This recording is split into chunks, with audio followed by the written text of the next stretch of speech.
Hello everyone. आज फिर हम लोग ओपन कास्ट वर्किंग का टॉपिक को आगे बढ़ाते हैं। लास्ट क्लास जो लास्ट वीडियो था उसमें कुछ टेक्निकल इशू आने के कारण से वीडियो बीच में रुक गया था 1 घंटा के बाद। ठीक है, उसमें हम लोग ट्रेंच कट से रिलेटेड जो आपका टर्म है उसको डिस्कस कर रहे थे। तो फिर से वहीं से स्टार्ट करते हैं। ट्रेंच कट, ट्रेंच कट क्या होता है? ठीक है, क्वेश्चन को नोट कीजिएगा। ट्रेंच कट क्या है? ठीक है, ट्रेंच कट किसे कहते हैं? आंसर लिखिएगा कि सरफेस पर कहीं भी खुदाई करके यानी गड्ढा खोद के किसी प्लेस को जब दो भागों में बांटा जाता है, ठीक है, तो ऐसी खुदाई या कट को हम लोग क्या कहते हैं? Trench cut. ठीक है, वैसा ही खुदाई या कट ट्रेंच कट कहलाता है। ठीक है, एक सिंपल सा हम एक यहाँ पर एक एग्जांपल आपको दिखा दिए इमेज के सारे कि यहाँ पर देखिए सरफेस एरिया है। ठीक है, इसमें हम लोग गड्ढा खोद के एरिया को दो भागों में बांट दिए, तो यही कट कहलाएगा, ट्रेंच कट। ठीक है, लेकिन माइंस में थोड़ा सा इससे डिफरेंस होता है। ये हम एक सिंपल सा इमेज आपको दिखाए हैं। ठीक है,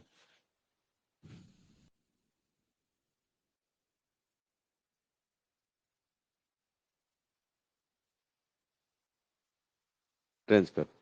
ठीक है, माइंस में क्या पर्पस है ट्रेंच कट का या फिर उसका शेप कैसा होता है उसको थोड़ा सा इमेज करवाते हैं।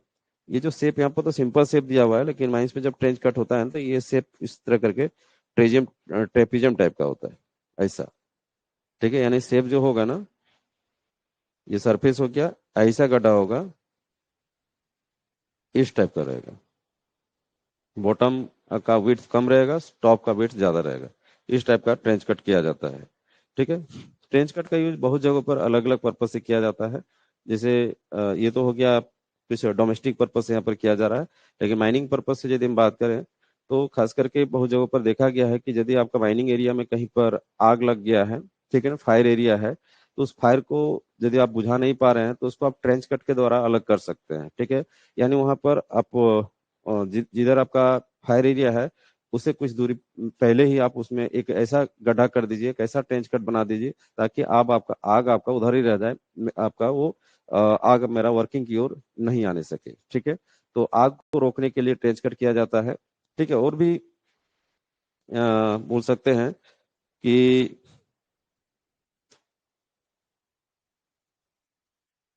इस और पर्पस यदि बात करें, कुछ जैसे कहीं से हमको अपना माइन से कहीं पर पानी का ड्रेनेज वगैरह बनाना है, ठीक है ना, पानी निकालना है। ठीक है, तो वैसे वर्क के लिए भी हम लोग सरफेस पर ट्रेंच कट कटिंग करने का काम करते हैं। ठीक है, तो इस प्रकार से ट्रेंच कट जो होता है ना, अलग अलग पर्पज से किया जाता है। तो यहाँ पर याद रखिएगा ट्रेंच कट क्या है, बस इमेज याद रखिएगा, क्वेश्चन ज्यादा भास्ट नहीं आएगा। ठीक है, ट्रेंच कट होता क्या है उससे रिलेटेड कुछ वर्ड डाल सकता है। ठीक है, तो यहाँ पर विशेष रूप से याद रखिएगा, फायर एरिया को अलग करने के लिए ट्रेंच कट मुख्य रूप से करने का प्रोविजन है।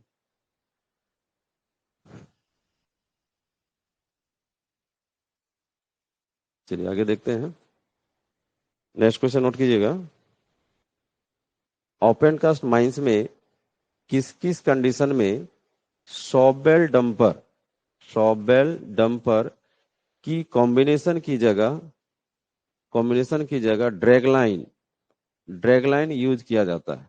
ठीक है, वैसे आप देखिएगा कि ज्यादातर ओपन कास्ट माइंस जो हम लोग का है उसमें सबसे ज्यादा जो पॉपुलर सिस्टम है यानी वर्किंग का जो या मशीनरी का जो ये टाइप है वो है सब शॉवेल डंपर कॉम्बिनेशन। ठीक है, यानी हम लोग ब्लास्टिंग करते हैं ओपन कास्ट माइंस में, और उसका जो ओवरबर्डन है या जो कोयला है उसको हम लोग शॉवेल और डंपर की सहायता से हम लोग बाहर निकालने का काम करते हैं।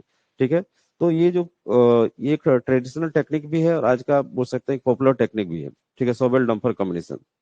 लेकिन यहाँ पर हम लोग समझने जा रहे हैं कि कौन कौन से माइंस में ऐसा क्या क्या कंडीशन आएगा कि हम लोग सॉवेल डंपर को यूज ना करते हुए ड्रैगलाइन वहां पर यूज करेंगे। ठीक है, यानी ड्रैगलाइन का यहाँ पर इंपॉर्टेंस बताया जा रहा है कि ड्रैगलाइन कौन सा कंडीशन में यूज करना जरूरी पड़ जाता है, वहां पर सॉवेल डंपर को हटा दिया जाता है, सॉवेल डंपर यूज नहीं करना, ड्रैगलाइन को यूज करना है। वैसा कौन कौन सा कंडीशन होगा? ठीक है, तो उसको नोट कीजिए। पहला कंडीशन है स्ट्रिपिंग रेशियो 1:8 से लेकर 1:10 तक रहने पर। ठीक है, स्ट्रिपिंग रेशियो आगे हम लोग डिस्कस करेंगे। ठीक है, स्ट्रिपिंग रेशियो काफी इंपॉर्टेंट टॉपिक है। तो स्ट्रिपिंग रेशियो सामान्य वर्ड में यहाँ पर समझिएगा कि स्ट्रिपिंग रेशियो क्या होता है। तो समझिएगा, 1 टन कोयला निकालने के लिए जितना मीटर की ओबी यानी ओवरबर्डन हटाने की जरूरत पड़ती है उसी रेशियो को ही कहते हैं स्ट्रिपिंग रेशियो। ठीक है। स्ट्रिपिंग रेशियो से हमको ये पता चलता है कि हम ओपन कास्ट माइंस जब चलाएंगे तो वो बेनिफिशियल होगा या नहीं होगा, ठीक है, बेनिफिट देगा या मतलब लॉस होगा या बेनिफिट होगा, ये पता चलता है। तो जब भी हम कोई ओपन कास्ट माइंस चालू करते हैं, ठीक है, तो वहाँ सबसे पहले हम लोग वहाँ का स्ट्रिपिंग रेशियो देखते हैं, वहाँ का कोयला का रिजर्व कितना है और वो भी कितना हमको हटाना पड़ेगा। ये दोनों का रेशियो देखते हुए हम लोग ओपन कास्ट माइंस चलाने का डिसीजन लेते हैं, ठीक है। और ओपन कास्ट माइंस चलाते समय भी ये ध्यान रखा जाता है, खास करके स्ट्रिपिंग रेशियो से हमको ये भी पता चलता है कि कौन सा मेथड वहां पर अपनाएंगे या कौन सा मशीनरी डिप्लॉय करेंगे कि हम वहां पर बेनिफिट होगा, ठीक है। शॉवेल डंपर लगाते हैं तो उस कंडीशन में स्ट्रिपिंग रेशियो अलग होना चाहिए। ड्रैग लाइन लगाते हैं उस कंडीशन में स्ट्रिपिंग रेशियो अलग होना चाहिए। सभी मशीनरी के बेस पर अलग अलग स्ट्रिपिंग रेशियो के बेस पर बेनिफिट होता है। तो यहाँ पर हम देख रहे हैं कि यदि हमारा ओपन कास्ट माइंस जहाँ चालू करने जा रहे हैं, ठीक है, वहां का स्ट्रिपिंग रेशियो 1:8 से लेकर 1:10 तक यदि है तो उस केस में हम ड्रैग लाइन यूज करेंगे तो बेनिफिट होगा, ठीक है ना। ड्रैग लाइन यूज करेंगे तो बेनिफिट होगा, यही बोला गया। यहाँ पर 1:8 का बोलने का मतलब क्या हो गया, 1 टन कोयला निकालने के लिए 8 मीटर की वो भी हटाने की जरूरत पड़ रही है, ठीक है। और यहाँ पर 1 टन कोयला निकालने के लिए 10 मीटर की वो भी हटाने की जरूरत पड़ रही है। इस रेंज में यदि मेरा कोल्ड रिजर्व है, ठीक है, तो वहां पर हम ड्रैग लाइन लगाते हैं तो फिर बेनिफिट होगा, ठीक है। उसके बाद है नेक्स्ट है ओबी डंप में सेकेंडरी ब्लास्टिंग। सेकेंडरी ब्लास्टिंग की जरूरत ना पड़ने पर ओबी डंप बोला जा रहा है, ओबी बेंच यहाँ पर होगा।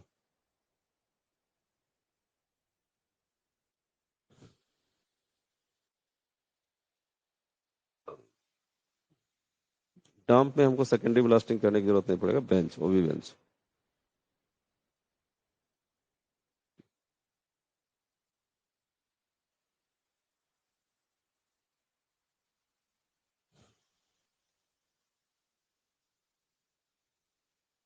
ओबी बेंच में, ठीक है ना, बोला जा रहा है कि ओबी बेंच में सेकेंडरी ब्लास्टिंग की जरूरत नहीं पड़ने पर। क्यों, ऐसा क्यों बोला गया? तो यदि हम कोई ओबी बेंच में जब ब्लास्टिंग करते हैं, ब्लास्टिंग के बाद यदि यदि बड़े बड़े बोल्डर्स फॉर्मेशन होते हैं ना, तो फिर उसको उस बोल्डर्स को तोड़ना पड़ता है, तोड़ने की जरूरत पड़ती है, ठीक है। तो एक ट्रेडिशनल टेक्निक है, पहले का एक पुराना टेक्निक है कि उसको सेकेंडरी ब्लास्टिंग किया जाए, यानी उस बोल्डर में फिर से होल करके फिर से ब्लास्टिंग करते हैं, उसी ब्लास्टिंग को सेकेंडरी ब्लास्टिंग करते हैं, फिर वो बोल्डर छोटा छोटा टुकड़ा हो जाता है, फिर से उसको शॉवेल से उठाने का काम करते हैं। लेकिन बोला गया कि यदि कोई बेंच में बार बार ब्लास्टिंग के बाद बड़े बड़े बोल्डर्स छूटते हैं जिसको सेकेंडरी ब्लास्टिंग करने की जरूरत पड़ेगी, तो वैसे बेंच में फिर हम ड्रैगलाइन नहीं लगा सकते। क्यों? क्योंकि ड्रैगलाइन एक हैवी मशीन है, काफी हैवी, शॉवेल के कंपेयर में काफी बड़ा मशीन है ड्रैगलाइन, और उसको तुरंत उसको नहीं हटा सकते हैं। कोई भी ब्लास्टिंग हम जब बेंच में करेंगे तो मशीन को तो हटाना पड़ेगा। तो ड्रैगलाइन एक ऐसा मशीन है जिसको तुरंत तुरंत हटाया नहीं जा सकता है। ड्रैगलाइन के लिए जब हम लोग ब्लास्टिंग करते हैं कोई बेंच में, तो कई दिनों का एक ही बार में ब्लास्टिंग कर लगते हैं, 1 सप्ताह, 15 दिन, 1 महीना का ब्लास्टिंग एक ही बार कर लेते हैं, और उसके बाद वहां पर उस मशीन को लगाते हैं। और वो जो आपका ड्रैगलाइन है मुख्य रूप से साइड कास्टिंग मशीन, उससे हम लोग मटेरियल को उठाते हैं और साइड में फेंकने का काम करते हैं, डिकोलेरियम फेंकने का काम करते हैं। यहाँ पर बोला गया कि यदि बड़े बड़े बोल्डर फॉर्मेशन होता है वहां पर ब्लास्टिंग के बाद, तो फिर वैसे जगह पर हमारा ड्रैगलाइन सुटेबल नहीं होगा, ठीक है, वैसे जगह पर ड्रैगलाइन सुटेबल नहीं होगा, ठीक है। तो क्लियर हो गया कि यदि ओबी बेंच में सेकेंडरी ब्लास्टिंग की जरूरत नहीं पड़ रही है, सेकेंडरी ब्लास्टिंग की जरूरत नहीं है, तो फिर वहां पर हम लोग ड्रैगलाइन यूज करेंगे। ये क्लियर हो गया। तो फर्स्ट कंडीशन क्या समझे कि यदि स्ट्रिपिंग रेशियो 1:8 से 1:10 तक है तो वहां पर ड्रैगलाइन हम लोग यूज करेंगे, ठीक है, ड्रैगलाइन यूज करना बेनिफिट होगा। यदि ओबी बेंच में सेकेंडरी ब्लास्टिंग की जरूरत नहीं पड़ती है, हम लोग ब्लास्टिंग करते हैं तो सारे मटेरियल छोटे छोटे टुकड़े में बढ़ जाते हैं, तो फिर उस कंडीशन में ड्रैगलाइन लगाना सही है, ड्रैगलाइन लगाना यूजफुल है। अगला है कि वर्किंग यदि हिली एरिया में हो रही हो जहां हॉल रोड मेंटेन करना संभव ना हो, ठीक है, समझिएगा। यहाँ पर बोला जा रहा है कि जो मेरा ओपन कास्ट वर्किंग जो चल रहा है, हिली एरिया में चल रहा है, पहाड़ी क्षेत्र में चल रहा है, पहाड़ी क्षेत्र में चल रहा है, जिसके कारण से हॉल रोड वहां पर मेंटेन करना संभव नहीं हो पा रहा है। हॉल रोड मेंटेन, क्योंकि हॉल रोड में कौन मुख्य रूप से किसके लिए है, तो मुख्य रूप से डंपर के लिए, उसे एचएम के लिए यूज होता है, लेकिन सबसे ज्यादा प्लेइंग करने वाला चीज है डंपर, ठीक है। तो यदि हम सॉबेल डंपर कॉम्बिनेशन हम अपने ओपन कास्ट में यूज करना चाहते हैं, और यदि वो मेरा ओपन कास्ट एरिया में मेरा जो ओपन कास्ट चल रहा है हिली एरिया में चल रहा है, वहां पर हॉल रोड बनाना पॉसिबल नहीं है या फिर हॉल रोड मेंटेन करना संभव नहीं है, तो उस केस में मेरा डंपर नहीं चल पाएगा। तो वैसे जगह पर जहां पर हॉल रोड मेंटेन करना संभव नहीं है, वैसे जगह पर हम सॉबेल डंपर कॉम्बिनेशन की जगह में हम ड्रैगलाइन यूज करेंगे तो ज्यादा बेनिफिट होगा, ये बोला जा रहा है, ठीक है। क्योंकि क्योंकि ड्रैगलाइन के लिए डंपर का जरूरत नहीं है। ड्रैगलाइन क्या करती है, dragline overburden material, blasted material को सीधे वो डंप में फेंकने का काम करती है, ठीक है, वो उसके लिए डंपर की जरूरत नहीं है, ठीक। अगला कंडीशन है कि जिस एरिया में अधिक रेनफॉल यानी अधिक वर्षा, ठीक, अधिक बारिश के कारण हॉल रोड मेंटेन करना संभव नहीं है। ठीक है, यदि कोई ऐसा एरिया है जहाँ पर बार बार बारिश होते रहती है, सालों भर बारिश होती रहती है, तो वहां पर क्या होता है कि हॉल रोड का सबसे मेन जो दुश्मन है ना, वो है क्या, बारिश। ठीक है, रेनी सीजन में हॉल रोड को मेंटेन करना काफी दिक्कत होता है। ठीक है, देखिएगा बहुत सारे ओपन कास्ट माइंस हैं जहां पर रेनी सीजन में पूरा प्रोडक्शन ठप हो जाता है। क्यों? क्योंकि हॉल रोड में डंपर नहीं चल पाते हैं। ठीक है, बोला गया कि जिस एरिया में सालों भर वर्षा होती रहती है, बहुत ज्यादा बारिश होने के कारण से यदि हॉल रोड मेंटेन करना संभव नहीं है, तो इसी जगह पर ड्रैगलाइन यूज करना काफी फायदेमंद होगा। क्योंकि वहां पर सोबल डंपर कॉम्बिनेशन चलाएंगे तो मेरा प्रोडक्शन ठप होते रहेगा। इसीलिए सोबल डंपर कॉम्बिनेशन की जगह में हम वहां पर ड्रैगलाइन यूज करेंगे तो ज्यादा बेनिफिट होगा। ठीक है, क्लियर है कि जिस एरिया में अधिक बारिश होने के कारण हॉल रोड यदि मेंटेन नहीं कर पा रहे हैं, हॉल रोड मेंटेन करना संभव नहीं है, तो इसी जगह पर सोबल डंपर कॉम्बिनेशन की जगह में हम लोग ड्रैगलाइन यूज करेंगे तो ज्यादा बेनिफिट होगा। अगला कंडीशन है कि जिस ओपन कास्ट माइंस में मैक्सिमम डस्ट फॉर्मेशन होती है, मैक्सिमम डस्ट, ठीक है ना, डस्ट कहाँ ज्यादा फॉर्मेशन होगी? तो हॉल रोड में।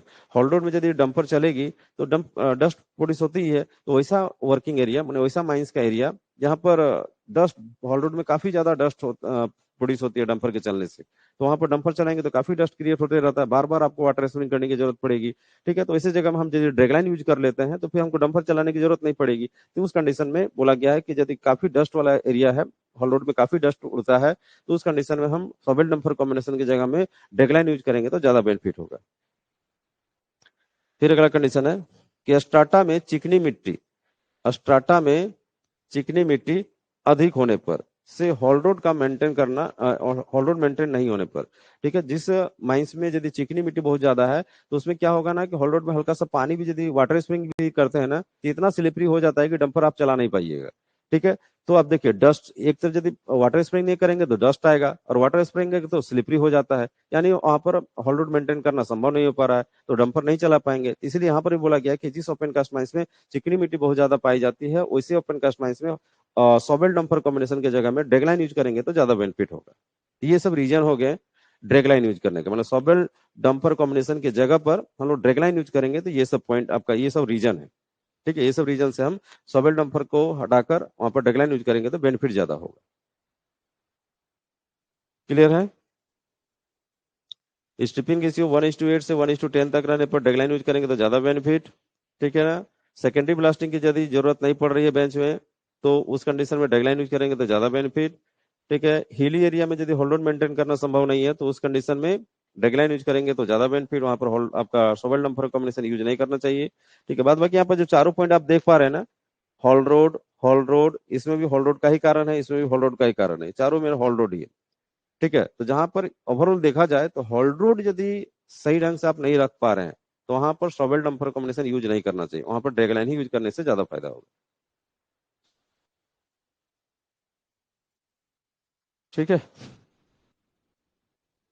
चलिए इसको नोट कर लीजिएगा। आगे देखिए,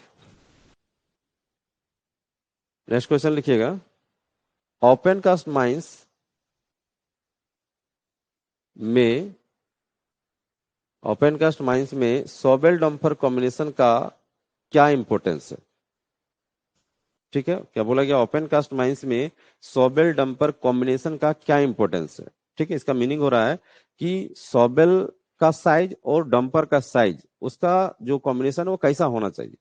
ठीक है, सोबेल और डंपर का जो साइज का जो कॉम्बिनेशन है ना, वो कैसा होना चाहिए, यही इंपॉर्टेंस यहाँ पर बात आ रहा है। ठीक है, अपना जब ओपन कास्ट में चालू करेंगे तो अपना एक सोबेल ले आए बहुत बड़ा कैपेसिटी का। ठीक है, सोबेल में मुख्य रूप से कैपेसिटी जो मेजर की जाती है ना, बकेट पर की जाती है, याद रखिएगा।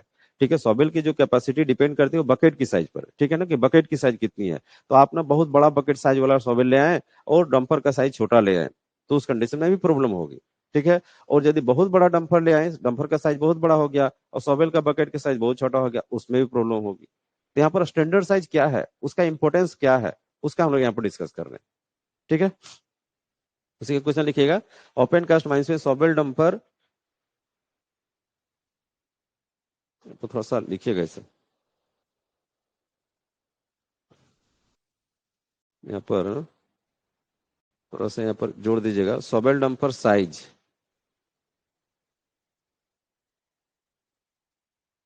Shovel dumper size combination.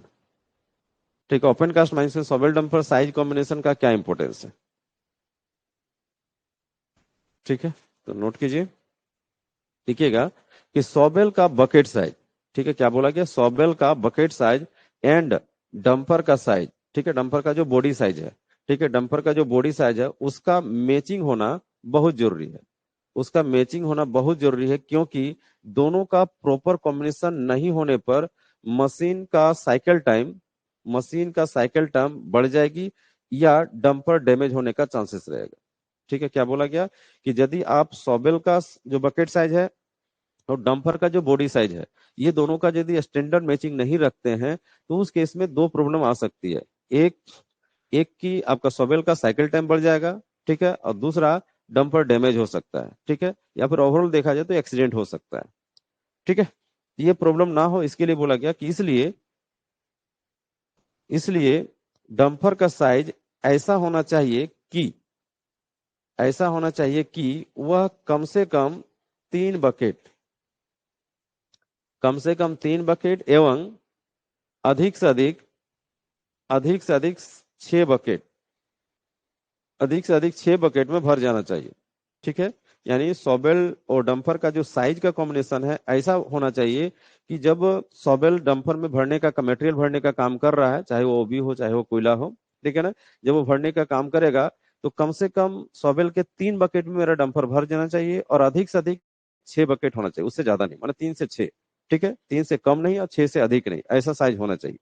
ठीक है, फिर बोला गया है कि 3 बकेट से कम में डंपर भरने पर डंपर डैमेज होने का चांसेस रहेगा, साथ ही साथ डंपर ओवरलोड भी हो जाएगा। ठीक है, मान के चलते हैं कि एक ऐसा सॉवेल डंपर का तो 3 बकेट से भी कम में भर जाए, मतलब 2 बकेट 1 बकेट में भर जा रहा है, इसका मतलब क्या समझ पा रहे हैं? इसका मतलब सॉवेल का जो बकेट साइज है बहुत बड़ा है और डंपर का साइज छोटा हो जा रहा है। मटेरियल उठाया एक ही बार में या 2 बकेट में भर दिया, इसमें क्या होता है कि आपका डंपर बहुत छोटा है, बकेट बहुत बड़ा है, तो इसमें आपका जो बकेट बार बार उसमें टच होता है डंपर का बॉडी में तो डैमेज हो सकता है। ठीक है, मशीन हैवी हो गया और आपका जो डंपर है छोटा हो गया, तो उस केस में आपका जो डंपर का डाला है या डंपर जो है डैमेज होने का चांस रहेगा। ठीक है, डंपर ओवरलोड हो जाएगा, ठीक है, जैसे तीसरा बकेट देगा तो ओवरलोड हो जाएगा, तो ये सब प्रॉब्लम होने का चांसेस रहेगा। ठीक है, अगला बोला गया कि 6 बकेट से अधिक में भरने पर 6 बकेट से अधिक में भरने पर सॉवेल का साइकिल टाइम बढ़ जाएगा, जो प्रोडक्शन को डायरेक्ट इफेक्ट करता है। देखिए, दूसरा एंगल में देखा जाए कि यदि मान के चलते हैं कि हम डंपर को बड़ा कर दिए तो क्या होगा, लेके तो मटेरियल बहुत जाएगा लेकिन उसको लोड करने में काफी टाइम लग जाएगा। ठीक है, मेरा जो यदि सॉवेल का बकेट साइज बहुत छोटा हो गया और डंपर का साइज बड़ा हो गया तो उस कंडीशन में भर रहा है। ठीक है, 6 बकेट मतलब 7 बकेट 8 बकेट 10 बकेट ऐसा भर रहा है, तो उस केस में क्या होता है ना कि सॉवेल का साइकिल टाइम बढ़ जाता है। दूसरा डंपर वेटिंग में है, एक ही डंपर को भरने में सॉवेल को काफी टाइम लग गया। ठीक है, तो इससे सॉवेल का साइकिल टाइम बढ़ जा रहा है और जिससे प्रोडक्शन पर डायरेक्ट इफेक्ट हो रहा है। ठीक है,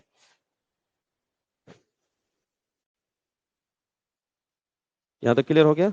तो आगे चलते हैं, इसका स्टैंडर्ड क्या है, इसका स्टैंडर्ड क्या है ये देखिएगा, नोट करके लिखिएगा, नोट करके लिखिएगा कि कोई भी डंपर शॉवेल के 4 से 5 बकेट 4 से 5 बकेट में भरना सबसे अच्छा माना गया, सबसे अच्छा कॉम्बिनेशन माना गया है। ठीक है ना, क्या बोला गया कि कोई भी डंपर या कॉमा दे दीजिए, कोई भी डंपर शॉवेल के 4 से 5 बकेट में भर जाना सबसे अच्छा माना गया। वैसे इससे पहले में रेंज क्या देखे थे कि not less than 3 bucket and not more than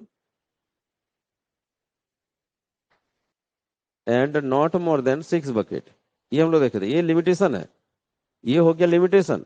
ठीक है ना, ये हो गया लिमिटेशन, इससे कम नहीं, 3 बकेट से कम नहीं भरना चाहिए, 6 बकेट से ज्यादा नहीं भरना चाहिए, नहीं तो प्रॉब्लम होगा। लेकिन इसमें भी बोला गया कि सबसे अच्छा कॉम्बिनेशन क्या माना जाता है, तो 4 से 5 बकेट 4 से 5 बकेट में यदि हमारा डंपर शॉवेल के बकेट से भर जाता है तो उस केस में वो बहुत ही अच्छा कॉम्बिनेशन है। ठीक है ना, बहुत ही अच्छा कॉम्बिनेशन।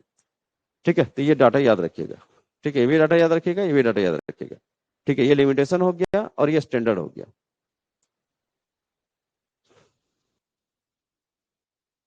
ठीक है, अब थोड़ा सा यहाँ पर बात कर ले, साइकिल टाइम वर्ड आया तो यहाँ पर बात करते हैं कि किसी रॉफ सॉवेल का साइकिल टाइम में क्या क्या कैलकुलेट करते हैं। ठीक है, वर्ड है साइकिल टाइम। साइकिल टाइम एक हम मशीन का लिए रॉफ सॉवेल। ठीक है, रॉफ सॉवेल का साइकिल टाइम क्या होता है, ठीक है, या उसमें क्या क्या वर्ड कैलकुलेट करते हैं। ठीक है, तो उसमें वर्ड कैलकुलेट होता है डिगिंग, फिल द बकेट, ठीक है। और एक यहाँ पर पॉइंट छूट रहा है, और एक पॉइंट यहाँ पर लिख सकते हैं, retract the bucket, retract,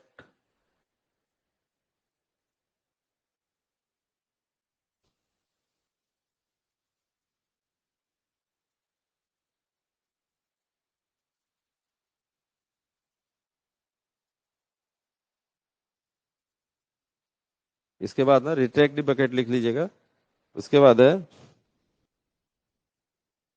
hoisting, swinging, discharging the bucket या डिस्चार्जिंग द मटेरियल,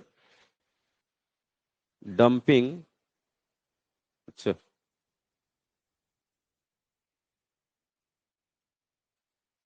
डिस्चार्जिंग और डंपिंग देखिए हो गया। यहाँ पर थोड़ा सा वर्ड को सुधारते हैं।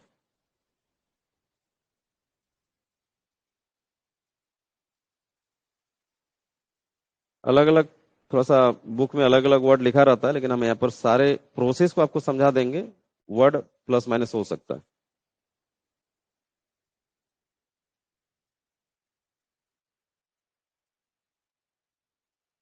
डिस्चार्जिंग,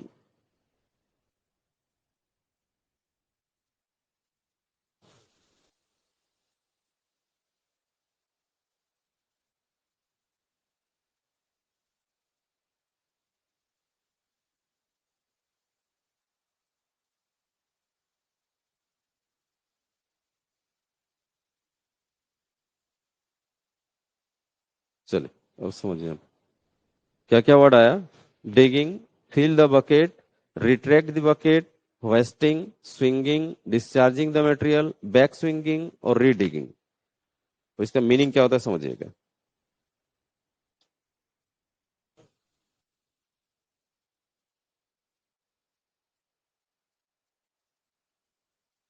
ये कोई बेंच है ना, ये कोई बेंच है, यहाँ पर हम एक रॉप सोबल लगा रहे हैं, ये रॉप सोबल हो गया, ये इसका बकेट हो गया, ठीक है। यहाँ पर बगल में इसका इसका बगल में डंपर लगा हुआ है,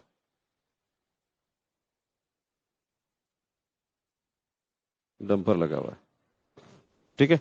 तो समझिए कि सॉबेल का साइकिल टाइम कैसे कैलकुलेट किया जाता है।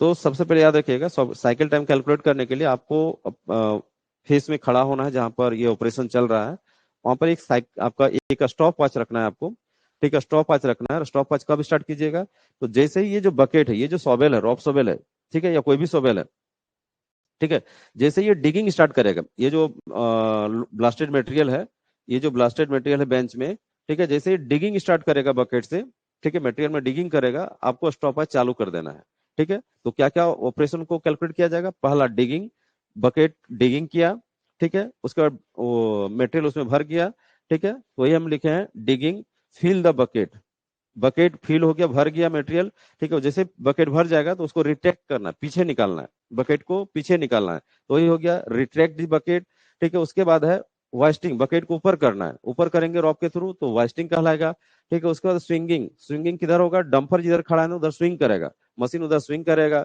फिर डंपर में क्या करेगा, डिस्चार्जिंग मटेरियल, बकेट से सारा मटेरियल को डिस्चार्ज करेगा डंपर में, ठीक है, वो डिस्चार्ज हो गया। उसके बाद फिर खाली जब बकेट हो जाएगा ना, फिर बैक स्विंगिंग करेगा, बैक स्विंगिंग किधर, फेस की ओर, फेस की ओर बैक स्विंगिंग करेगा। और रीडिगिंग, जैसे ही बकेट रीडिगिंग के लिए स्टार्ट होगा ना, तो आपको स्टॉपेज बंद कर देना है, ठीक है, आपको स्टॉपेज बंद कर देना है। ये जो टाइम आया, ये जो टाइम आया, इसी टाइम को उस सॉबेल का साइकिल टाइम कहेंगे, ठीक है।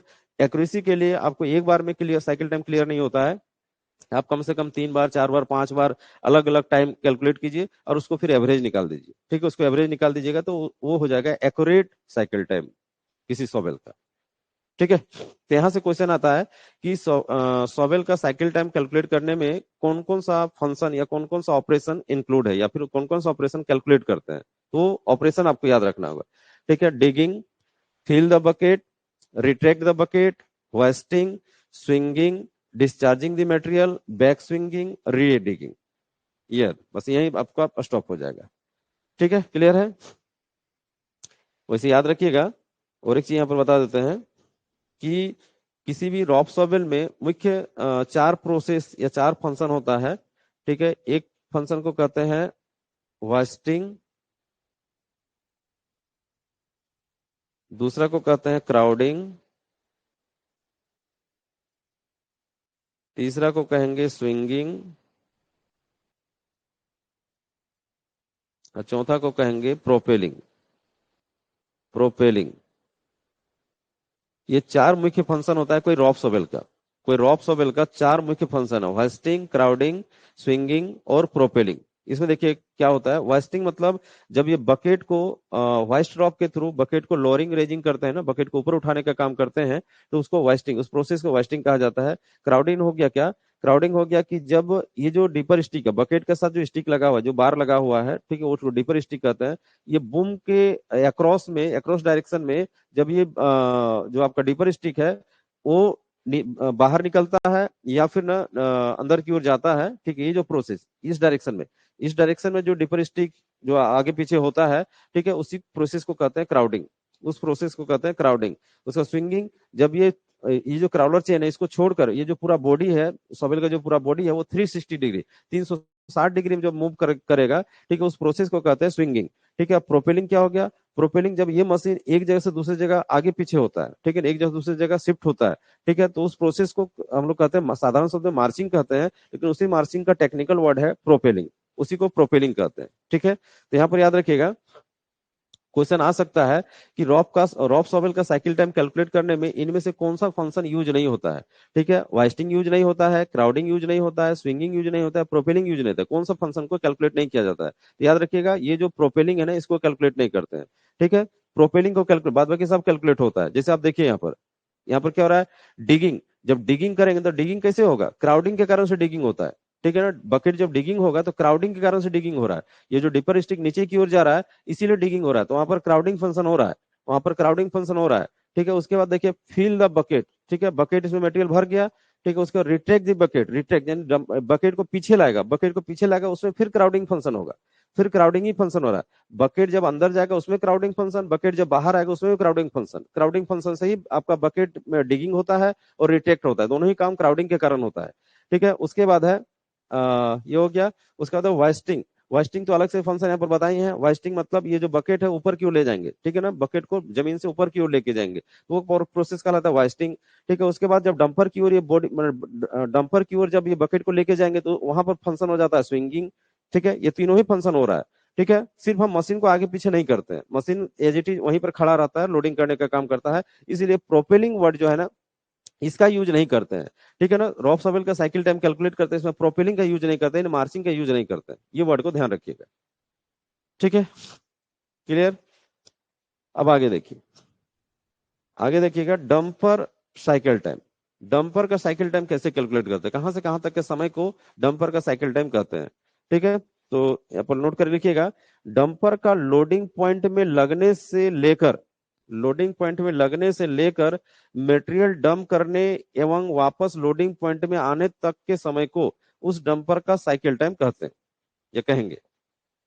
क्या बोला गया कि जब ये डंपर लोडिंग पॉइंट में लग गया, लोडिंग पॉइंट किसको बोलते हैं, तो जहां पर जो मशीन है, सॉवेल मशीन, उसके बगल में जो स्पेस रखा जाता है डंपर को लोडिंग करने के लिए, तो जहां पर डंपर खड़ा होकर लोड लेता है मटेरियल को, उसी को लोडिंग पॉइंट कहते हैं, उस प्लेस को लोडिंग पॉइंट कहते हैं।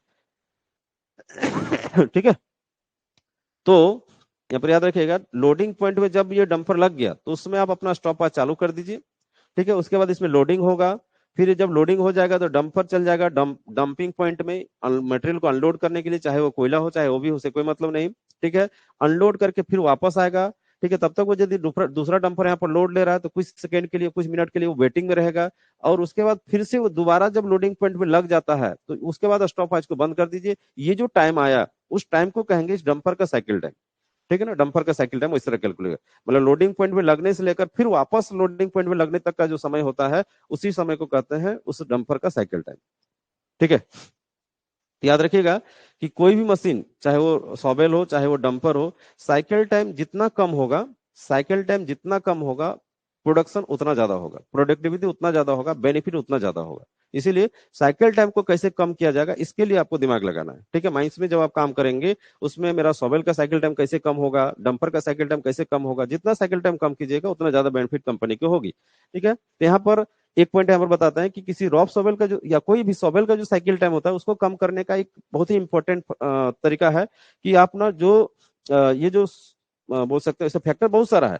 ठीक है, फैक्टर बहुत सारा है, लेकिन एक मेन फैक्टर को यहाँ पर बताते हैं, स्विंगिंग। स्विंगिंग का जो ये होता है, स्विंग जो हम लोग करेंगे तो उसको जितना कम एंगल में करेंगे, ठीक है ना, स्विंगिंग का जो रेडियस है उसको जितना कम करेंगे उतना ज्यादा आपका टाइम बचेगा। ठीक है, इसीलिए डंपर का जो लोडिंग पॉइंट होता है इस जगह पर लगाएंगे कि स्विंगिंग होने के लिए 90 डिग्री से अधिक नहीं जाना चाहिए। ठीक है, जैसे कि ये डंपर, ये जो आपका मशीन है, सॉवेल मशीन है, ठीक है, डंपर इसके बगल में लगा हुआ है, तो ये डंपर यहाँ से, ये जो सॉवेल मशीन है मटेरियल को उठाया और जब स्विंग करेगा डंपर की ओर तो 90 डिग्री से ज्यादा मूव नहीं करना चाहिए। यहाँ पर लोड किया फिर वापस गया, फिर मटेरियल उठाया फिर लोड किया, मतलब 90 डिग्री से ज्यादा मूव नहीं होना चाहिए। ये 90 डिग्री वाला याद रखिएगा। डंपर को जितना क्लोज रखिएगा, मतलब 90 डिग्री से जितना कम करके रखेंगे, स्विंगिंग का टाइम उतना कम होगा या साइकिल टाइम उतना कम हो जाएगा। ठीक है, तो 90 degree. Loading point, loading point कहाँ बनना चाहिए, सब डंपर का लोडिंग पॉइंट कहाँ बनना चाहिए, नॉट मोर देन 90 डिग्री या नॉट एक्सीडिंग 90 डिग्री पर। सॉवेल का ऐसा जगह पर बनना चाहिए कि सॉवेल 90 डिग्री से अधिक मूव ना करे। ठीक है, वैसे साइकिल टाइम को कम करने के लिए और भी फैक्टर है। जैसे आप ब्लास्टिंग यदि अच्छा से किए हैं, पर ब्लास्टिंग का जो फ्रेगमेंटेशन है बहुत अच्छा है, छोटे छोटे बोल्डर्स हैं, तो फिर जल्दी लोड होगा। ठीक है ना, जल्दी लोड होगा तो उस कंडीशन में फिर साइकिल टाइम घट जाएगा। ठीक है, तो ब्लास्टिंग भी इंपॉर्टेंट, बहुत बड़ा फैक्टर है। ठीक है, उसके बाद और भी बोल सकते हैं, जो ऑपरेटर का स्किल बोल सकते हैं, कितना स्किल पावर है अब किसी ऑपरेटर में। नया ऑपरेटर डाल देंगे तो धीरे धीरे लोड करेगा तो उसमें साइकिल टाइम बढ़ जाएगा। एक स्किल पावर वाला या बोल सकते हैं कैपेसिटी, अच्छा कैपेसिटी वाला या अच्छा ट्रेंड पर्सन ऑपरेटर यदि वहां पर चलाने का काम करेगा, उस केस में वो जल्दी जल्दी लोड करेगा तो साइकिल टाइम घट जाएगा। तो बहुत सारे फैक्टर होते हैं। ठीक है, तो आप यहाँ पर सीखे रॉब सॉवेल का साइकिल टाइम और डंपर का साइकिल टाइम। इसमें आप सीखें कि क्या वर्ड इंक्लूड है, क्या इंक्लूड नहीं है, जो ऑब्जेक्टिव में आपको पूछा जा सकता है।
चलिए आगे बढ़ते हैं।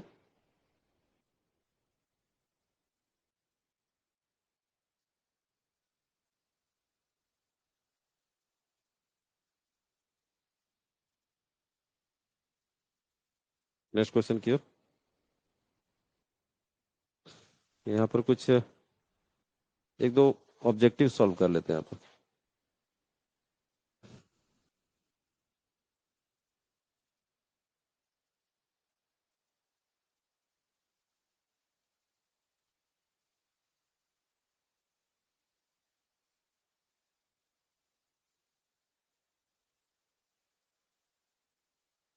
हम्म।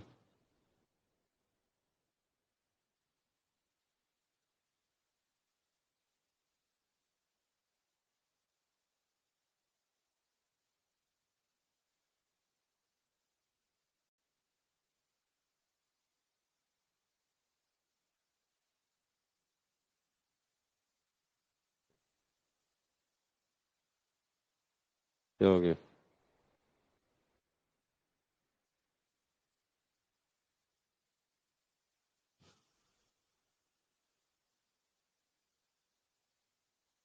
सोबेल डंपर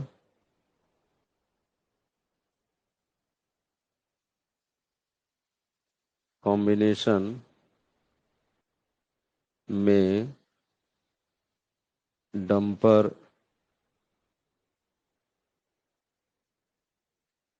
में लोडिंग पॉइंट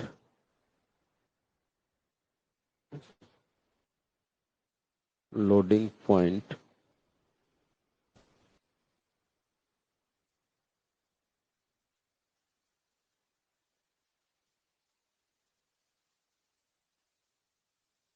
कितना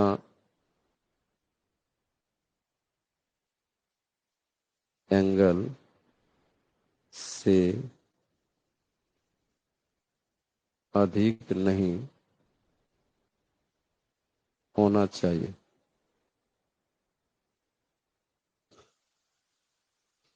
ऑप्शन रहेगा 360 डिग्री, 120 डिग्री, 90 डिग्री, 45 डिग्री। जवाब दीजिए। तो सोबेल डंपर कॉम्बिनेशन में लोडिंग पॉइंट कितना एंगल से अधिक नहीं होना चाहिए। लोडिंग पॉइंट यानी डंपर जो लगेगा सोबेल के बगल में, उसमें सोबेल कितना से ज्यादा स्विंग नहीं करना चाहिए, ऐसा भी समझ सकते हैं। सोबेल जो स्विंग करके डंपर को लोड करेगा वो कितना से ज्यादा नहीं होना चाहिए, उसका स्विंग एंगल कितना से ज्यादा नहीं होना चाहिए। जवाब दीजिए।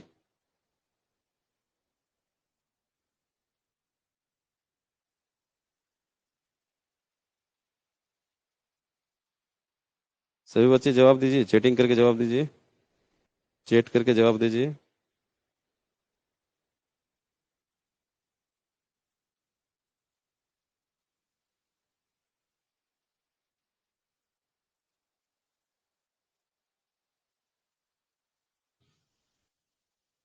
अरे कुछ देर पहले भी डिस्कस किए थे, उसे बोलना इतना जल्दी नहीं चाहिए। ठीक है, तो सही आंसर उसमें बताए थे उसमें 90 डिग्री। ठीक है, 90 डिग्री से ज्यादा एंगल में आपको लोडिंग पॉइंट नहीं बनाना है। 90 डिग्री के अंदर ही आपको डंपर को खड़ा करना है ताकि स्विंग कम से कम हो। ठीक है।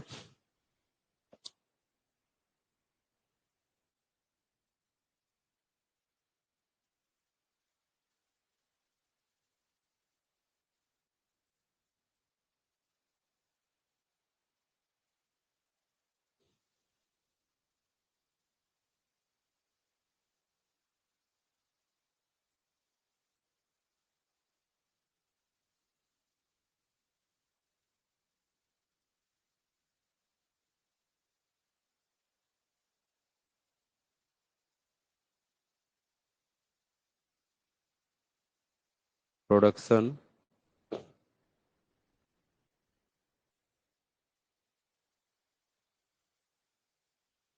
एंड प्रोडक्टिविटी, प्रोडक्ट्स, प्रोडक्शन ही लिखते हैं।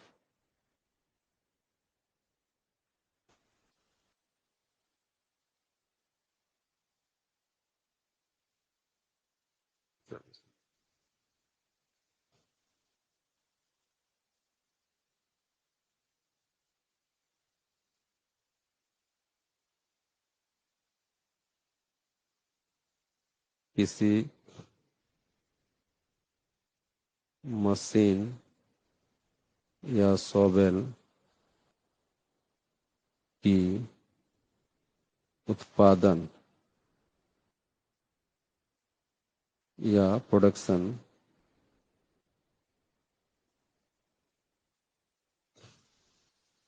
रिड्यूस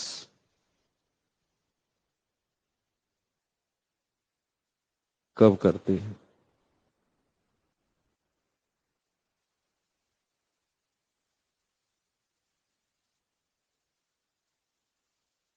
साइकिल टाइम बढ़ने पर,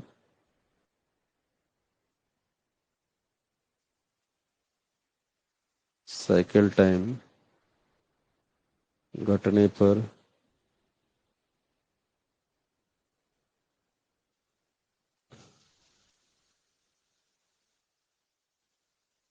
साइकिल टाइम से उत्पादन पर कोई प्रभाव नहीं पड़ता है। डी, इनमें से कोई नहीं। चलिए इसको जवाब दीजिए तो। किसी मशीन या किसी सॉफ्टवेयर की उत्पादन यानी प्रोडक्शन रिड्यूस कब करती है? साइकिल टाइम बढ़ने पर, साइकिल टाइम घटने पर, साइकिल टाइम से उत्पादन पर कोई प्रभाव नहीं पड़ता है, या इनमें से कोई सही नहीं है।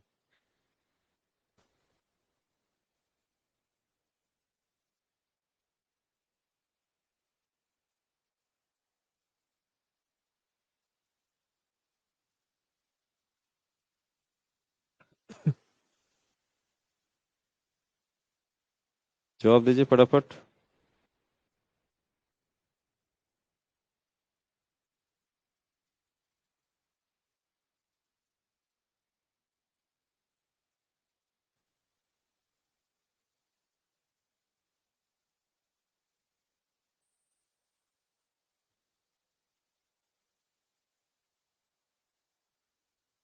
चलिए ठीक है, सही है, सबका जवाब सही आ रहा है। यहाँ पर अभी लोग डिस्कस किए थे साइकिल टाइम क्या होता है। तो साइकिल टाइम यदि बढ़ता है, ठीक है, कोई सॉवेल से डंपर को लोड करने में बहुत ज्यादा टाइम लगता है, तो स्वाभाविक उत्पादन घट रहा है। ठीक है, तो साइकिल टाइम बढ़ने से लॉस होता है। साइकिल टाइम बढ़ने से लॉस होता है। साइकिल टाइम यदि घटेगा, जितना आप साइकिल टाइम को कम कंट्रोल कीजिएगा, कम कीजिएगा, उतना बेनिफिट होगा, उतना प्रोडक्शन बढ़ेगा। ठीक है, तो साइकिल टाइम बढ़ने से उत्पादन लॉस होता है। ठीक है, ऐसा सिंपल सिंपल बेसिक था ये सब क्वेश्चन। चलिए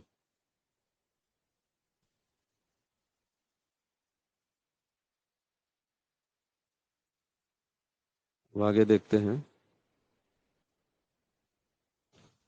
नेक्स्ट क्वेश्चन।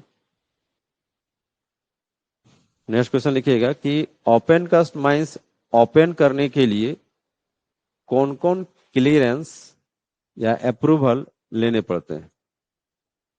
ठीक है, कौन कौन सी। ठीक है, ओपन कास्ट माइंस ओपन करने के लिए, ठीक है, कौन कौन सी क्लियरेंस या अप्रूवल लेने की जरूरत पड़ती है? ठीक है, ऐसा नहीं कि आपका मन किया कि एक ओपन कास्ट माइंस खोल लेते हैं, तो नहीं। आप अपने मन से नहीं खोल सकते, उसके लिए बहुत सारा अप्रूवल परमिशन की जरूरत पड़ती है। ठीक है, तो यहाँ पर बात आ रहा है कि यदि एक नया ओपन कास्ट माइंस आप चालू करना चाहते हैं, तो उसके लेकर कौन कौन सा क्लियरेंस या अप्रूवल लेने की जरूरत पड़ती है। ठीक है, तो आंसर में लिखिएगा। पहला, डीजीएमएस को नोटिस करनी पड़ेगी। ठीक है ना, सबसे पहले डीजीएमएस से परमिशन। ठीक है, डीजीएमएस को नोटिस करनी पड़ती है। सेकेंड, माइनिंग प्लान का अप्रूवल। ठीक है ना, माइनिंग प्लान का अप्रूवल कोल मिनिस्ट्री से लेनी पड़ती है। ठीक है, ये जो आप अपना ओपन कास्ट माइन चलाने के लिए जो प्लानिंग किए हैं, ठीक है, उस प्लानिंग को कोल मिनिस्ट्री के पास भेजकर वहां से अप्रूवल लेने की पड़ती है। ठीक है, तो बोला गया माइनिंग प्लान का अप्रूवल लेना पड़ेगा कोल मिनिस्ट्री से। ठीक है, तीसरा जो आपका कंडीशन है, बोला गया लीज का अप्रूवल। लीज यानी जो आप जिस जमीन में खनन करने जा रहे हैं, वो जमीन आपको लीज में पहले लेना होगा, क्योंकि बड़े बड़े ओपन कास्ट माइन चलाने के लिए बहुत बड़ा जगह चाहिए, स्पेस चाहिए। तो वो जमीन जहां पर आप ले रहे हैं, ठीक, वो जमीन आपको लीज में लेना पड़ेगा। ठीक है, तो लीज में लेना किनसे? तो कोल मिनिस्ट्री के रिकमेंडेशन पर स्टेट गवर्नमेंट के द्वारा, स्टेट गवर्नमेंट से आपको लीज में लेना पड़ेगा, क्योंकि जब भी आप माइंस चलाएंगे तो कोई नहीं कोई स्टेट के अंदर ही चलाएगा। तो वो जो जमीन है किसके अंदर में आती है? तो वो जो जमीन है स्टेट गवर्नमेंट के अंदर में आती है, तो उस केस में आपको स्टेट गवर्नमेंट से आपको लीज में वो जमीन को लेना होगा। ठीक है, और फिर खनन करके फिर रिक्लेमेशन करके आपको फिर वापस करना होगा। ठीक है, तो जमीन को आपको लीज में लेना होगा। तो लीज के अप्रूवल कैसे लिया जाता है? तो कोल मिनिस्ट्री का रिकमेंडेशन रहना चाहिए उसमें, और अप्रूवल जो होगा ना, यानी जो परमिशन लिया जाएगा, वो आपको स्टेट गवर्नमेंट से, स्टेट गवर्नमेंट से अप्रूवल लिया जाता है, ये लीज के अप्रूवल। ठीक है, लीज एक टाइप का क्या हो गया? लीज मतलब वही जमीन का एग्रीमेंट कर लिए हम कि भाई इतना दिन तक हम इसमें उत्खनन करेंगे, फिर वापस कर देंगे। ठीक है, उसके बाद है कि स्टेट पोल्यूशन कंट्रोल बोर्ड तथा सेंट्रल पोल्यूशन कंट्रोल बोर्ड। ठीक है ना, यहाँ पे दो पोल्यूशन कंट्रोल बोर्ड है। स्टेट वाला भी पोल्यूशन कंट्रोल बोर्ड से आपको एक क्लियरेंस लेना हो, और सेंट्रल पोल्यूशन कंट्रोल बोर्ड से भी आपको क्लियरेंस लेना होगा, क्योंकि आप जब ओपन कास्ट माइन चलाएंगे तो आपका काफी पोल्यूशन क्रिएट होता है, तो आपको पहले क्लियरेंस ले लेना होगा। और उसमें क्लियरेंस में लिखा रहता है कि आपको क्या क्या प्रिकॉशन लेना है, ताकि इन्वायरमेंट और या फिर जो वहाँ का जो कंडीशन है वो कम से कम पोल्यूशन हो। ठीक है। तो आपको स्टेट बोर्ड से भी, state pollution board control board से भी परमिशन लेना है, और सेंट्रल पोल्यूशन कंट्रोल बोर्ड से भी परमिशन लेना है। उसके बाद आ रहा है फॉरेस्ट क्लियरेंस। फॉरेस्ट क्लियरेंस, लेकिन फॉरेस्ट क्लियरेंस ऑप्शनल हो गया। यदि लीज एरिया में फॉरेस्ट लैंड है, यानी जिस जमीन में आप उत्खनन करने जा रहे हैं वहां पर जंगल है, ठीक है, फॉरेस्ट लैंड है, तो फॉरेस्ट मिनिस्ट्री से क्लियरेंस लेना होगा। तो कहां से लेना होगा? फॉरेस्ट मिनिस्ट्री से। ठीक है ना? फॉरेस्ट मिनिस्ट्री से क्लियरेंस लेना पड़ेगा। ठीक है। यदि जहां पर ओपन कास्ट माइन चालू करने जा रहे हैं वहां पर फॉरेस्ट लैंड का जमीन उसमें आता है, तो उस केस में आपको फॉरेस्ट मिनिस्ट्री से भी क्लियरेंस लेना। जब तक क्लियरेंस नहीं मिलेगा तो ओपन कास्ट माइन चालू नहीं कर सकते। ठीक है। उसके बाद है इन्वायरमेंटल क्लियरेंस। ठीक है ना? इन्वायरमेंटल क्लियरेंस, ठीक है, ये कहां से लिया जाएगा? तो इन्वायरमेंटल मिनिस्ट्री से। ठीक है ना? इन्वायरमेंटल क्लियरेंस भी लेना होगा इन्वायरमेंट, क्योंकि आप ओपन कास्ट माइन चलाएंगे तो इन्वायरमेंट भी आपको काफी पोल्यूट करने जा रहे हैं, उसमें इन्वायरमेंट का भी काफी खराबी पहुंचेगा। इसलिए वहां पर इन्वायरमेंट क्लियरेंस भी लेना होगा, और उसमें भी प्रिकॉशन लिखा रहेगा कि आपको कौन कौन से कंडीशन को फॉलो करना है। ठीक है। उसके बाद है लास्ट, कोल कंट्रोलर से अप्रूवल लेना होगा। कोल कंट्रोलर, ठीक है, कोल कंट्रोलर सेंट्रल कंट्रोल होगा कि आप ना कोयला जब उत्खनन करेंगे तो आपको कोल कंट्रोलर को भी जानकारी होना चाहिए कि कहाँ से कोयला निकाला जाएगा, कितना कोयला निकलेगा। ठीक है, सारा जानकारी होना चाहिए, उसका लेखा जोखा भी उनको देना होगा। तो कोल कंट्रोलर बोर्ड से भी आपको अप्रूवल लेना होगा। तो इतने सारी जगहों से अप्रूवल लेने की जरूरत पड़ती है।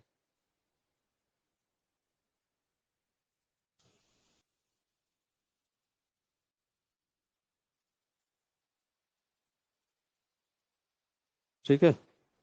7 पॉइंट है। डीजीएमएस से परमिशन, माइन प्लान का परमिशन कोल मिनिस्ट्री से, फिर जमीन को लीज में लेना होगा आपको स्टेट बोर्ड, स्टेट गवर्नमेंट से, फिर आपको पोल्यूशन कंट्रोल बोर्ड, दोनों स्टेट वाला और सेंट्रल वाला दोनों से आपको अप्रूवल लेना पड़ेगा। यदि फॉरेस्ट का जमीन वहां पर इंक्लूड है तो उस केस में फॉरेस्ट क्लियरेंस भी लेना होगा। इन्वायरमेंटल क्लियरेंस लेना जरूरी है, और कोल कंट्रोलर बोर्ड से भी अप्रूवल लेना जरूरी है। इतना सारा सोच रखते हैं। इसी कारण से ओपन कास्ट माइंस चालू करना बहुत बड़ी एक मतलब ये बोल सकते हैं कि चैलेंजिंग होती है। ठीक है ना? बहुत बड़ी चैलेंजिंग।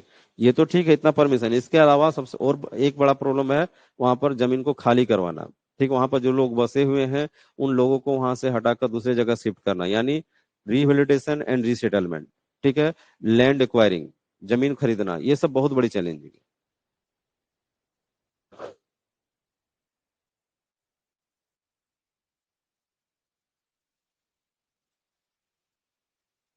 ये सब सारा प्रोसेस करने में सालों साल लग जाता है। ठीक है, इसको नोट कर लीजिए। आगे चलते हैं। नेक्स्ट क्वेश्चन लिखिएगा, high wall, football and flank wall क्या होता है? ठीक है, हाई वॉल, फुटवॉल और फ्लैंक वॉल क्या होता है? वैसे तो ये सब जो फुटवॉल फ्लैंक वॉल ये सब मेटल माइंस में ज्यादातर वर्ड यूज होता है। ठीक है, लेकिन फिर भी यहाँ पर हम डिस्कस कर लेंगे कि हाई वॉल, फुटवॉल और फ्लैंक वॉल क्या है। तो तीनों का डेफिनेशन लिखिएगा। हाई वॉल क्या है? कि जिस दिशा में माइन आगे बढ़ रही है, जिस दिशा में, जिस डायरेक्शन में माइन आगे बढ़ रही है, सामने की जो वॉल होती है, ठीक है ना, सामने की जो वॉल होती है, वॉल, सामने की जो वॉल होती है वही हाई वॉल कहलाती है, वही हाई वॉल कहलाती है। ठीक है। फ्लैंक वॉल क्या हो गया? तो माइंस के दोनों साइड्स के वॉल, ठीक है, माइंस के दोनों साइड्स के वॉल फ्लैंक वॉल कहलाती है। ठीक है। फुटबॉल, फुटबॉल क्या है? तो पीछे साइड अर्थात जिस दिशा में कोल निकाल चुके हैं, फुटबॉल कहलाता है। उस साइड का जो वॉल रहेगा फुटबॉल कहलाता है। जैसे एक ड्राइंग से बात करते हैं।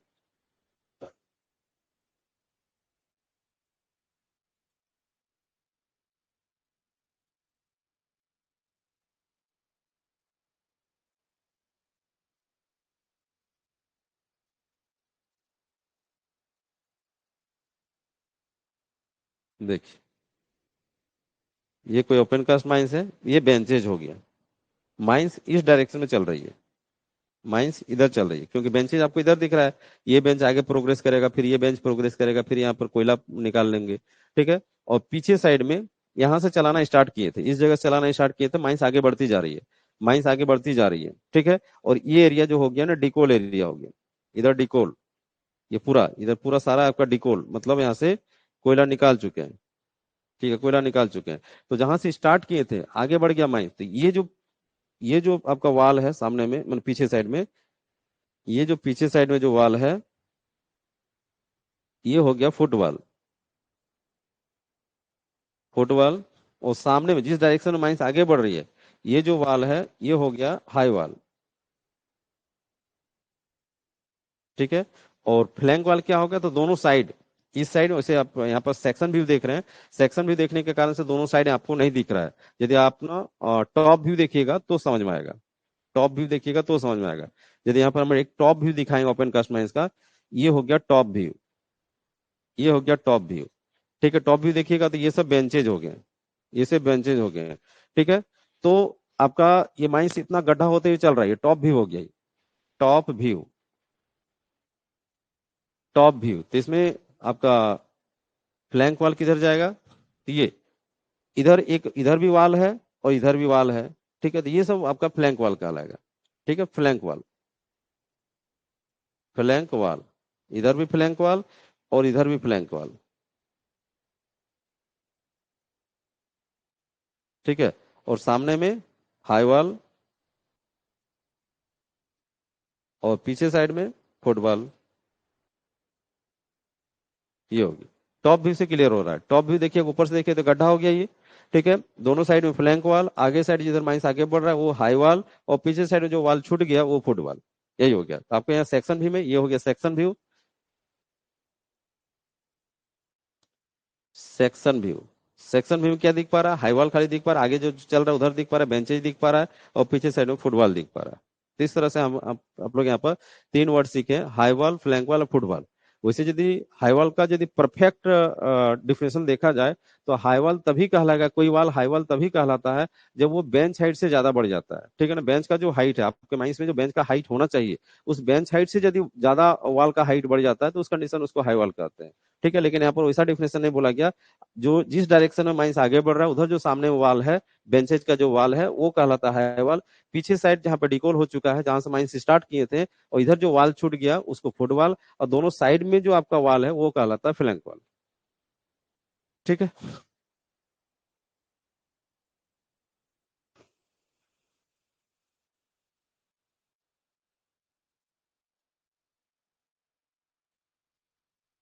नोट कर लीजिए।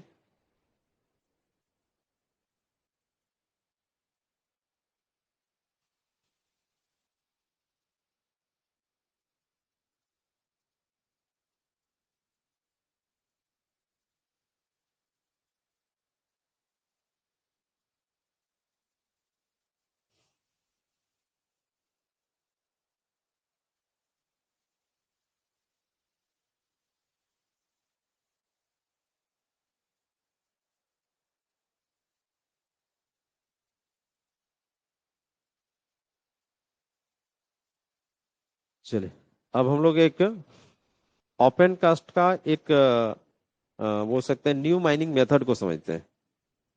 ओपन कास्ट का ही मेथड है ये, समझिएगा। क्वेश्चन नोट कीजिएगा, हाई वॉल माइनिंग क्या होता है।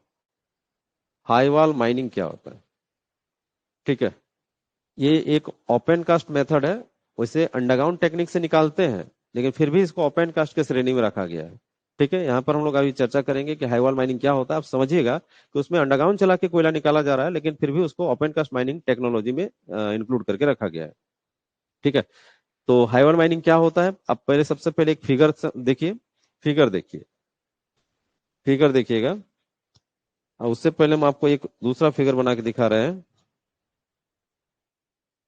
समझिएगा। जैसे अभी हम ना, इसको अभी इमेज नहीं कीजिए, यहाँ पर इमेज नहीं कीजिए, हम एक ड्राइंग बना रहे हैं, उसको समझिएगा, नहीं तो फिर हम इस यहाँ से हट ही जा रहे हैं। या तो यहीं पे करते हैं।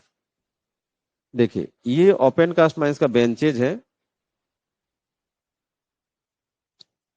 ये ओपन कास्ट माइंस का बेंचेज हो गया।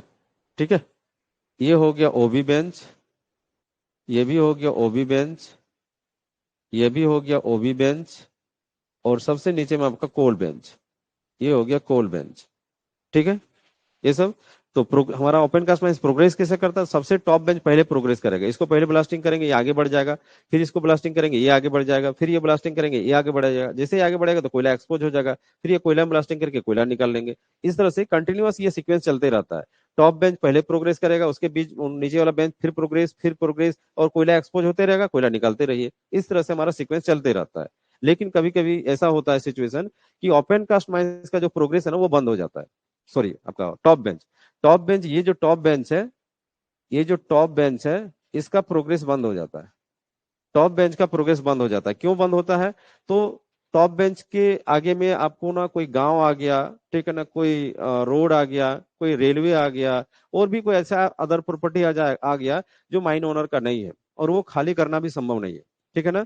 यानी टॉप बेंच के आगे में कोई ऐसा प्रॉपर्टी आ गया जिसको खाली करना संभव नहीं है, उसको हटाना संभव नहीं है, तो उस केस में हमारा टॉप बेंच में ब्लास्टिंग रुक गया, यानी एक्सट्रैक्शन रुक गया, तो प्रोग्रेस भी रुक गया। अब प्रोग्रेस रुक गया तो उस केस में अब क्लियर हो गया कि वो आगे बढ़ेगा ही नहीं। तो उस केस में क्या होता है कि कोयला इतना क्यों छूटेगा? यहाँ से यहाँ तक तो कोयला हम निकाल ही सकते हैं, ये जो पार्ट है इतना तो कोयला निकाल ही सकते हैं, वो प्रोग्रेस रुक गया लेकिन ये कोयला तो हम निकाल सकते हैं। तो उस केस में क्या होता है कि मेरा नीचे वाला बेंचेज का जो प्रोग्रेस है वो चलते रहता है। ठीक है, इसको चलाते रहते हैं, ये ब्लास्टिंग कर करके आगे बढ़ते रहते हैं, आगे बढ़ते रहते हैं, तो कोयला मेरा एक्सपोज होते रहता है। और फाइनली क्या हो जाता है, ये बेंच भी हट गया, खत्म हो गया, ये भी बेंच भी खत्म हो गया, सारा कोयला भी खत्म हो गया। उस केस में क्या आपको दिखेगा? ये सिर्फ ऐसा दिखेगा, एक ये बेंच आपको दिखेगा। ठीक है ना? नीचे आपका कोल यहाँ पर जमा है, आपका रिजर्व कंडीशन में है, ये ओबी का हाइट इतना बढ़ गया।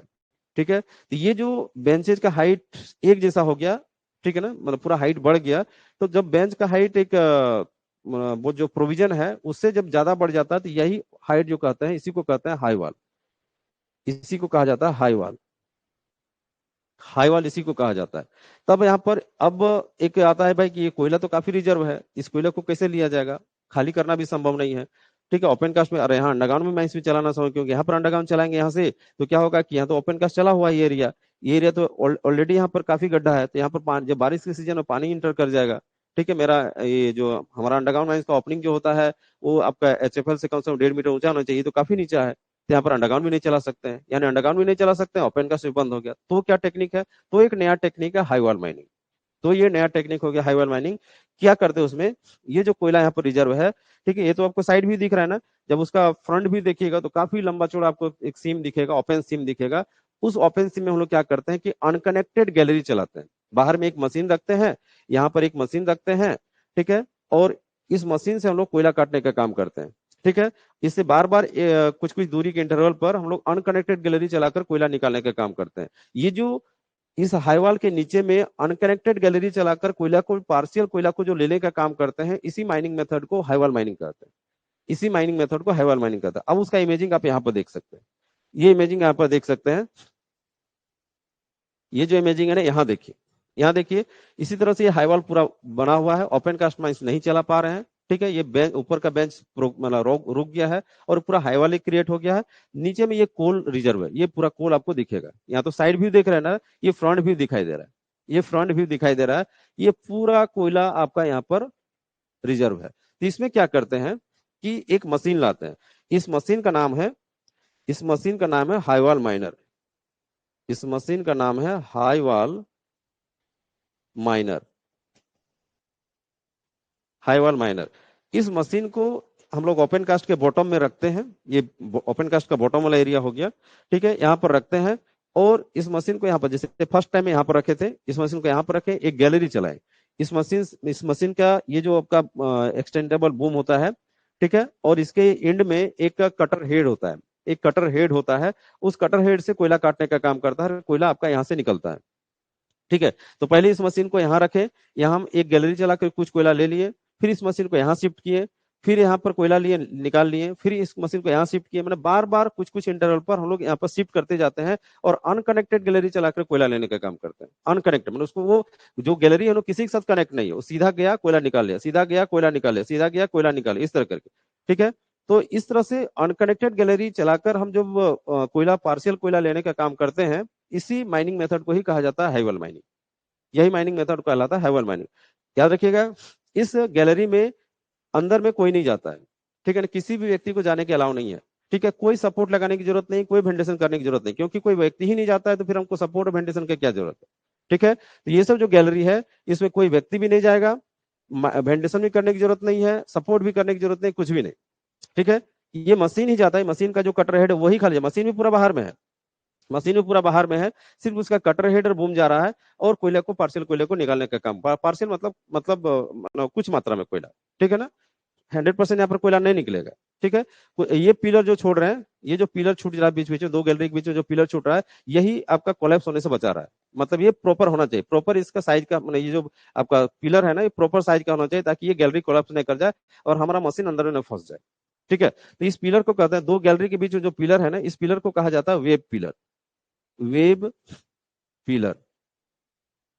ठीक है, दो गैलरी के बीच में जो आपका पिलर छूट रहा है, सभी को वेब पिलर कहा जाएगा, वेब पिलर।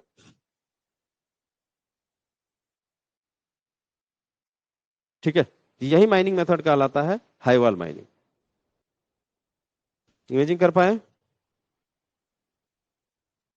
फुल इमेजिंग में देख पा रहे हैं, माइंस जाने की जरूरत नहीं है, बिना माइंस गए ही आप इमेज कर लिए। हाँ, यदि आपके अगल बगल में कहीं पर ऐसा हाईवाल माइनिंग चल रहा है तो फिजिकली जाके देखने से और बहुत सारा क्लियर होता है।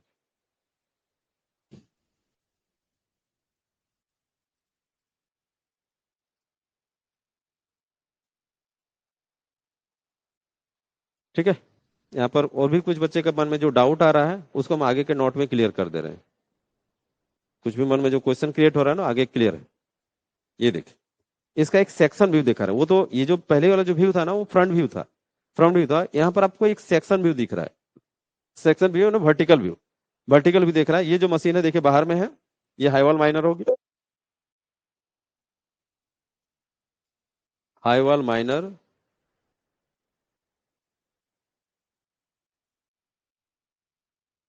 ठीक है, हाईवाल माइनर। ठीक है, और ये इसका आपका एक्सटेंडेबल बूम हो गया, ये इसका कटर हेड हो गया।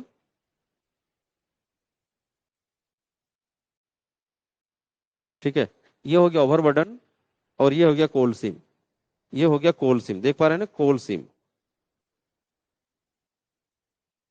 Cold SIM. इसको ये किस तरह से कटिंग करते हुए जा रहा है, ये साइड व्यू लिया गया है, एक इमेजिंग दिखाया गया। ठीक है, हाँ, ज्यादा डेप्थ तक नहीं जा सकता है, ज्यादा मतलब इतना ही डेप्थ तक जाना है, इतना ही आगे तक बढ़ना है कि इस मशीन को फिर वापस भी निकाला जा सकता है, ऐसा नहीं कि चलाते जाएंगे, ऐसा नहीं हो सकता है। ठीक है, तो इस तरह से। ठीक है, तो आप सेक्शन बी से भी आपको क्लियर आपको नजर आ रहा है।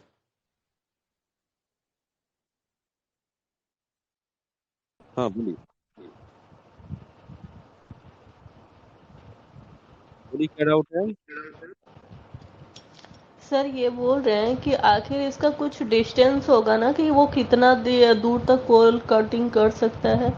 एकदम एकदम सही है, सही है। हम अभी कुछ देर पहले बोले हैं कि जो भी बच्चे का जो डाउट है आगे हम क्लियर करने जा रहे हैं, वो सारा डाउट आगे एक नोट लिखाएंगे अभी, उसमें सारा क्लियर हो जाएगा।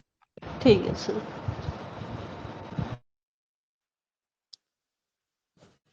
ठीक है, तो यहाँ पर फुल इमेजिंग, सभी कोई जानते हैं, हाईवाल माइनिंग नाम सुनते हैं, उसको थोड़ा सा रट लेते हैं, लेकिन आपको यहाँ पर दो पिक्चर से फुल इमेजिंग हो गया कि हाईवाल माइनिंग चलता कैसे है।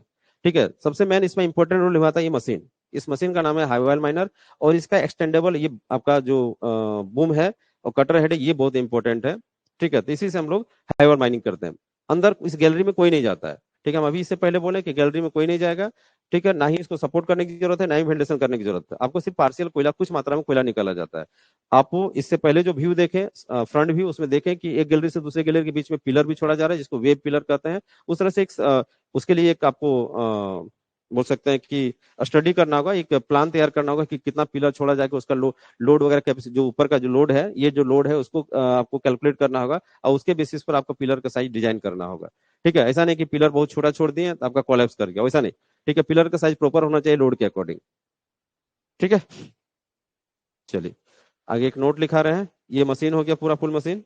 ठीक है, हाँ, इस मशीन के बारे में फिर हम जब ओपन कास्ट मशीनरी बताते हैं ना, उसमें मशीन का इसका चर्चा करते हैं, उसमें सारे पार्ट्स वगैरह के बारे में बताते हैं। तो यहाँ पर हम लोग चूंकि ओपन कास्ट वर्किंग चल रहा है, तो यहाँ पर इसका ज्यादा डिस्कस नहीं, सिर्फ हम ओपन कास्ट मशीनरी सॉरी आपका इस मशीन का नाम खाली बता दिए, ये हो गया हाईवॉल माइनर। ठीक है, क्राउलर माउंटेड माइनर है, क्राउलर माउंटेड मशीन है। चलिए, अब इस नोट से आपको क्लियर होगा। ठीक है, कई बार ओपन कास्ट माइंस चलाते समय ऐसा कंडीशन आ जाता है कि ओबी बेंच में ओबी बेंच में ड्रिलिंग ब्लास्टिंग नहीं किया जा सकता है। अब ये कहानी बताए थे ना, हम ड्राइंग करके बताए थे कि बहुत बार ऐसा कंडीशन आता है कि माइंस के ऊपर में कोई गांव आ गया, ठीक है ना, कोई स्ट्रक्चर आ गया, कोई प्रॉपर्टी ऐसा आ गया जो माइन ओनर का नहीं है और वो खाली भी नहीं किया जा सकता है, तो उस कंडीशन में हमारा माइंस का जो प्रोग्रेस है वो रुक जाता है। ठीक है, ओपन कास्ट माइंस का जो प्रोग्रेस है वो टॉप बेंच का वो रुक जाता है, तो नीचे का बेंच हमारा चलते रहता है। उस कंडीशन में एक हाई वॉल क्रिएट हो जाता है। तो वही बात यहाँ पर आया कि कई बार ओपन कास्ट माइंस चलाते समय ऐसा कंडीशन आ जाता है कि ओबी बेंच में ड्रिलिंग ब्लास्टिंग नहीं किया जा सकता है, या टॉप बेंच का जो प्रोग्रेस है वो रुक जाता है।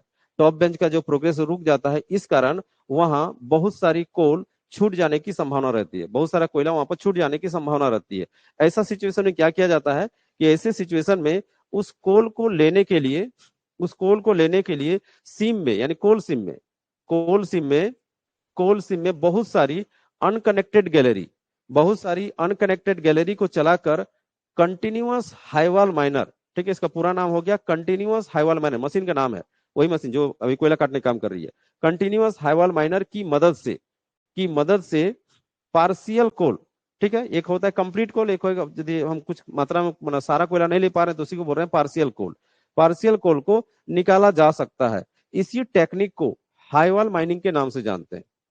यही जो हाईवाल माइनर से हम लोग पार्शियल कोल लेने का काम करते हैं, इसी टेक्निक को हाईवाल माइनिंग के नाम से जाना जाता है। ठीक है, इस माइनिंग मेथड में गैलरी के अंदर वेंटिलेशन तथा सपोर्ट की विशेष प्लानिंग नहीं रहती है। ठीक है, क्या बात की है कि इस माइनिंग मेथड में गैलरी के अंदर वेंटिलेशन तथा सपोर्ट की कोई विशेष प्लानिंग नहीं रहती है।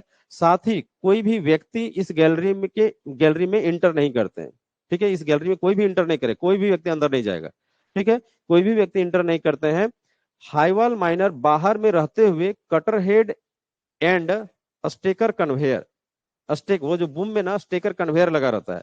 ठीक है, हाईवाल माइनर बाहर में रहते हुए मशीन बाहर में है, तो वही बोला गया हाईवाल माइनर बाहर में रहते हुए cutter head and stacker conveyor, जो कन्वेयर जा रहा है ना अंदर में, वो स्टेकर कन्वेयर बूम के साथ जो लगा हुआ स्टेकर कन्वेयर के द्वारा गैलरी से कोल को निकालने का काम करती है। इसलिए अधिक डेप्थ तक इसमें वर्किंग नहीं किया जा सकता है, बहुत ज्यादा डेप्थ तक वर्किंग नहीं किया जा सकता है। ठीक है, ये छोटा सा नोट हो गया। आगे देख ले रहे हैं और कुछ प्रॉपर्टी इसमें नहीं नजर आया।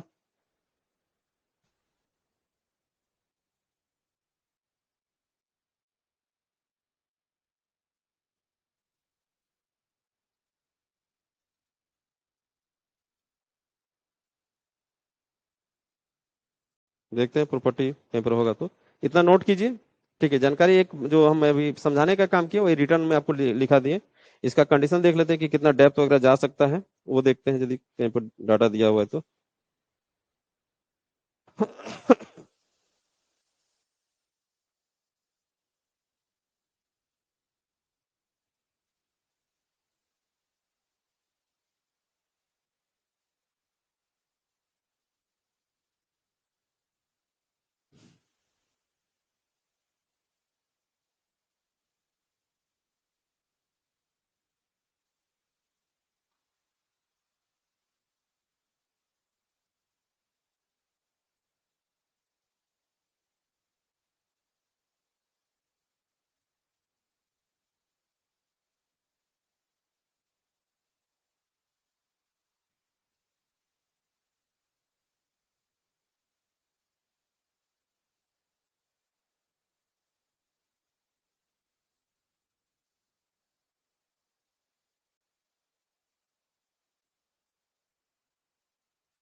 एक मिनट होल्ड कीजिएगा।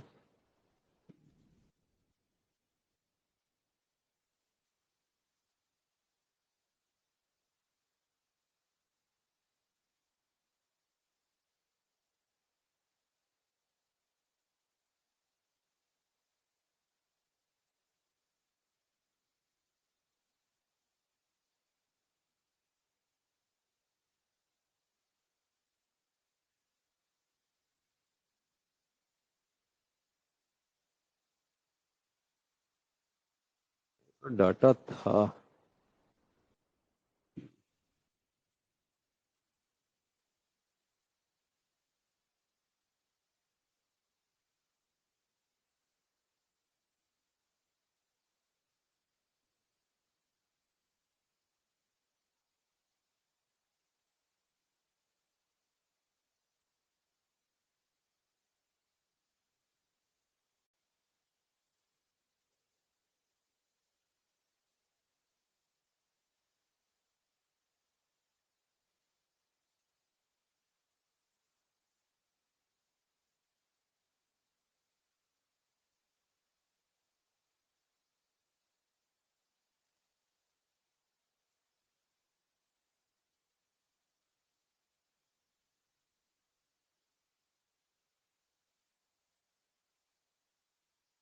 डाटा नहीं मिल रहा है।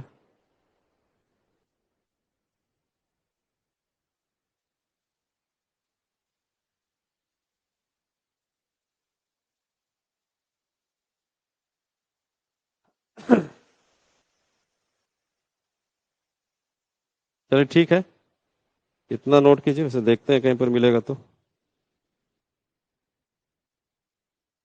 ठीक है, मैंने यहाँ पर एक चीज हम लोग को सीखना था कि कितना डेप्थ तक जा सकता है। तो हम यहाँ पर समझ पा रहे हैं कि डेप्थ फिक्स नहीं रहेगा, डिपेंड करेगा कि वहाँ का जो स्टाटा है, ठीक है, कोल सिम का जो स्टाटा है, या फिर उसका जो ओवरबर्डन जो उसका रूप में जो स्टाटा है, उसका जो बोल सकते हैं कि स्ट्रेंथ कितना है, इन सारों बातों पर, इसका ग्रेडियंट कितना है, वाटर सीपेज क्या है, ठीक है, इन सारे फैक्टर्स पर डिपेंड करता है कि हम कितना डेप्थ तक लेके जा सकते हैं।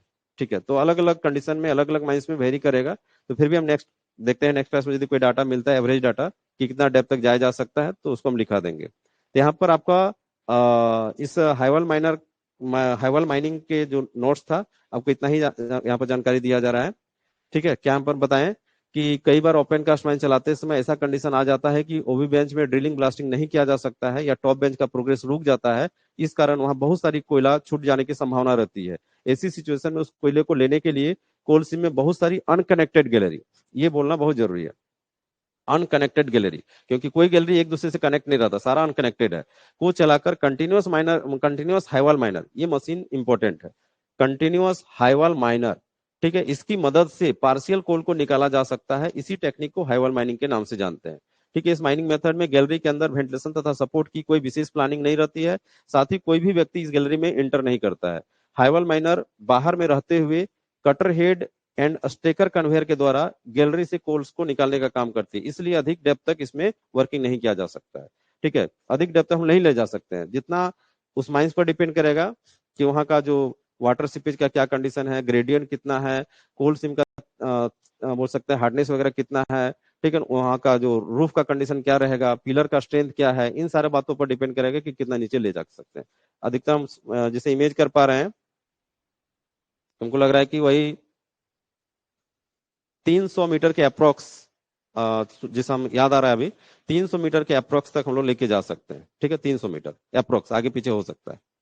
ठीक है, वो डाटा लिख लीजिएगा, 300 मीटर हमको अचानक याद है कि 300 मीटर अप्रोक्स अप्रोक्स तक हम लोग नीचे जा सकते हैं। ठीक है,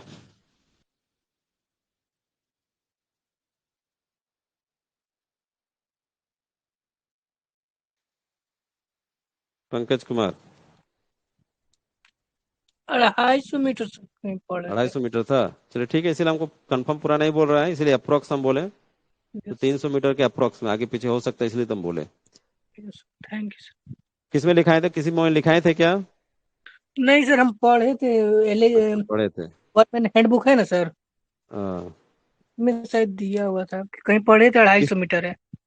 चलिए ठीक है, वैसे फिक्स नहीं डाटा ये है, बस वही चीज हम लोग को जानना था कि कितना डेप्थ तक जाते हो, बाद बाकी तो सब कुछ आपको नॉलेज यहाँ पर हो ही गया। ठीक है, यस। क्वेश्चन क्या आएगा इसमें, क्वेश्चन आएगा कि क्वेश्चन ऐसा आ सकता है, जैसे हम एक दो क्वेश्चन हम डील कर लेते हैं।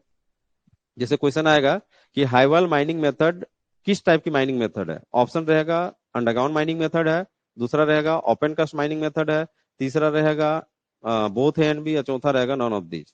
ठीक है, तो यहाँ पर बोथ एंड भी नहीं होगा, ये ओपन कास्ट माइनिंग मेथड में कैलकुलेट होता है, याद रखिएगा, अंडरग्राउंड माइनिंग मेथड नहीं है। ठीक है, अ, दूसरा क्वेश्चन आ सकता है कि ये जो हाईवाल माइनिंग मेथड है, ठीक है, इसमें कितना परसेंट कोयला निकाला जा सकता है। ठीक है, 100% कोल निकाला जा सकता है, 50% निकाला जा सकता है, पार्शियल कोल निकाला जा सकता है, या नॉन ऑफ दीज। तो यहाँ पर पार्शियल कोल निकाला जा सकता है। ठीक है, मतलब 100% कोयला तो निकाल ही नहीं सकता, 50% भी जरूरी नहीं कि निकल जाएगा। ठीक है, उसके बाद क्वेश्चन पूछा सकता है कि इसमें कौन सा मशीन का यूज होता है, तो हाईवॉल माइनर। ठीक है, कंटिन्यूअस हाईवॉल माइनर का यूज होता है, जो रिमोट ऑपरेटेड भी होता है। इसको रिमोट से भी चलाया जाता है, इस मशीन को ना रिमोट से भी ऑपरेट किया जाता है। ठीक है, और उसके बाद फिर हम इस मशीन के बारे में यदि स्पेशल बात करें तो इस मशीन का चर्चा फिर ओपन कास्ट मशीनरी में करेंगे। उसमें कुछ डिटेल से बताएंगे वो मशीनरी में क्या क्या पार्ट होता है, पार्ट के बारे में बताएंगे। ठीक है, तो इस प्रकार से हम लोग यहाँ पर ओपन कास्ट वर्किंग और हाईवॉल माइनिंग कंप्लीट हुआ।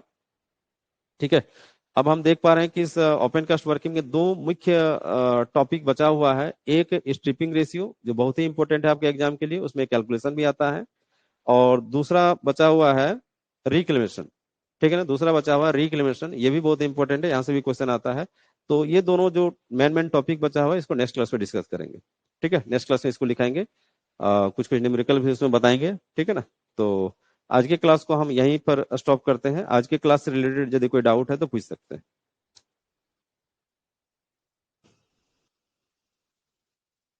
आज के क्लास से रिलेटेड कोई डाउट है तो पूछ सकते हैं।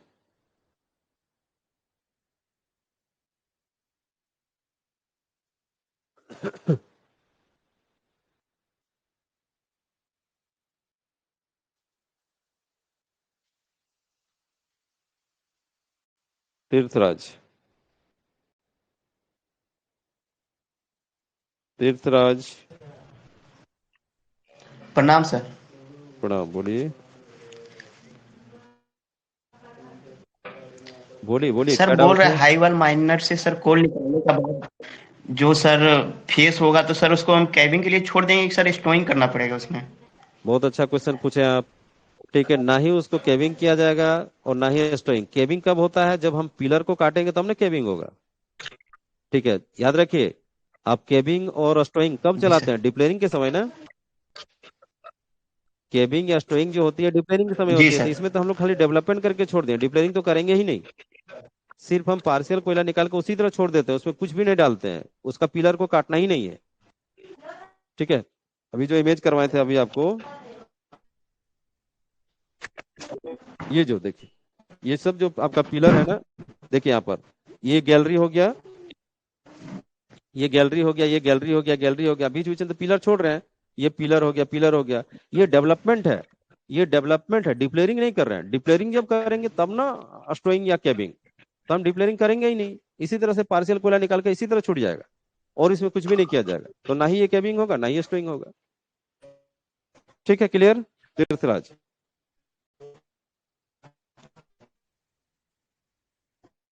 क्लियर हुआ तीर्थराज। सर ठीक है सर। ठीक है, बोलिए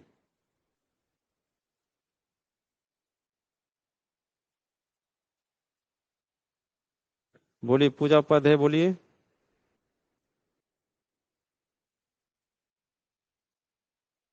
क्या डाउट है, बोलिए पूजा।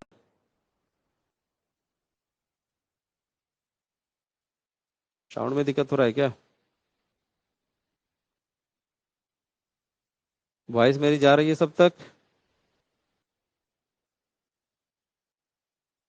और भी किन्हीं बच्चे का कोई डाउट है तो पूछ सकते हैं।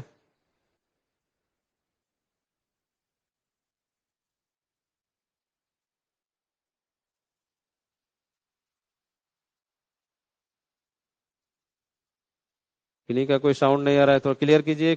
साउंड क्लियर है सबका, मेरा वॉइस सब तक जा रही है।